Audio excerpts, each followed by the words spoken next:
Hello, I'm Will Breckin and I'm here to bring you the second video from the Theatre Planet's Home series.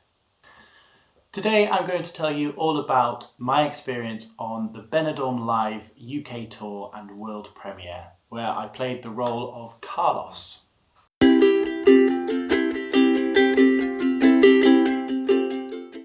Primarily an ensemble character, was in a lot of the show, but my main reason for being in the production was to understudy a lot of the celebrity cast. So Benidorm Live is obviously based on the TV show Benidorm, which aired on ITV for many years and was very successful. It's now on Netflix and it's still shown on ITV to this day. It was a very successful UK tour that I had the pleasure of being in for about 10 months.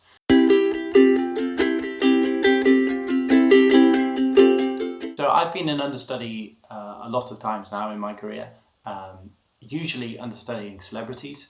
So that can be quite daunting because obviously you know that particularly in a show like Benidorm, people are coming to see the TV cast. They want to see the celebrities that they see and know and love from the TV show. So that can be quite daunting if you know that you're going on for a celebrity role. Fortunately, in Benidorm, it never actually happened.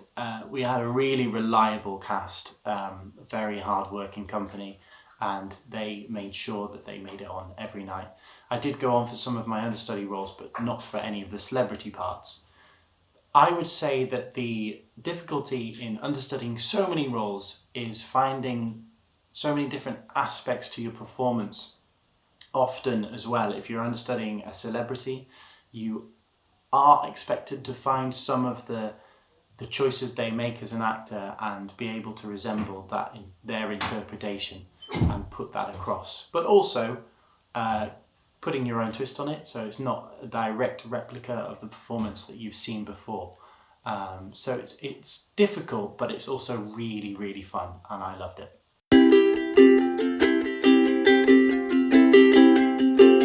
So my main challenge of the role of Carlos was I was mainly there, as I said, to be an understudy. So rather than Carlos, which was mainly a role where I was ensemble, so mainly dancing, I would say the challenges of being in the company were learning so many different roles. 5 roles is a lot to learn, it's a lot of script. So it was mainly a test of memory and getting to know the parts as quickly and efficiently as I could, which is very difficult because my memory is pretty awful. But because I loved the script and it was so well written, it was a pleasure to learn it. So I really enjoyed my understudy rehearsals, and I was with a really lovely company. The other understudies in the show, there was 3 boys and 2 ladies who understudied all of the roles. So we all had a lot to learn, 5 or 6 characters each.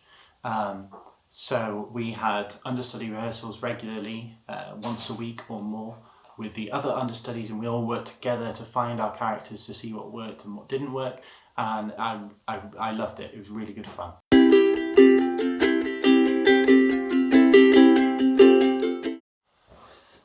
I think getting into touring was more something that happened than something that I planned. However, I do love touring, and having worked in the West End, which was something that I really wanted to do, and I am happy that I've done it, I do prefer touring. And the reason for that is as much as you love a job, going into work at 6 o'clock, doing a show and going home can become a bit monotonous when you're doing the exact same thing every night. And when I was working in the West End, I found that it was just a bit repetitive, as much as I loved it, and I did love it.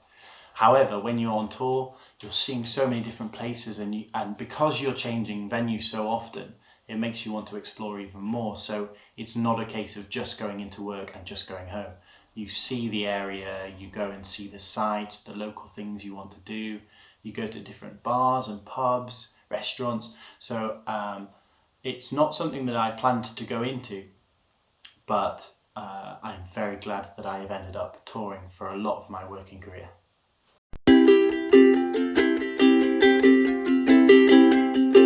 I think the worst thing about touring is sometimes there are times in your life when you have to miss out on things.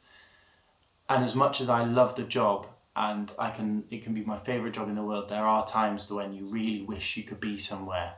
I've missed out on holidays, birthday parties, weddings, lots of things come up in your life that you would love to be a part of, and yet it's quite difficult sometimes to work around these events and occasions, and that's the only time I think when it can be frustrating to be on tour, is if you can't be somewhere that you would love to be.